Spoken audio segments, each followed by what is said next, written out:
Takže naša spoločnosť neustále sa snaží o vyvíjanie dokonalejších a dokonalejších produktov, čiže venujeme nemalé finančné prostriedky na vedu a výskum v spojitosti s vývojom nových produktov. V súčasnosti pracujeme na vývoji nového glukózového senzora. Keď len spomeniem, že jeho hlavný rozdiel bude v tom, že nebude šikmý, ale bude kolmý a bude omnoho kratší. Ľudovo môžeme povedať, že bude omnoho komfortnejší a jeho aplikácia bude omnoho jednoduchšia, rýchlejšia a kratšia, ako je súčasný senzor.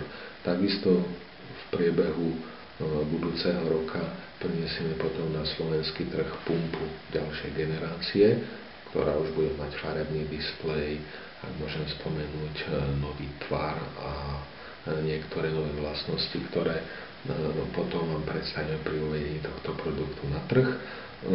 Takisto určite vo svete v súčasnosti je trend inzulínových pump, patch pump, čo je anglický výraz náplasťových inzulínových pump, tak môžeme povedať, jedná sa v podstate o inzulínovú pumpu veľkosti malej počítačovej myšky, ktorá je priamo na telo prilepená a cez množstvo mikroihličiek je dávkovaný inzulín do tela pacienta. Pacient si potom samozrejme môže pomocou diaľkového ovládača alebo monitora podávať bolusové dávky podľa potreby vo väčšom množstve.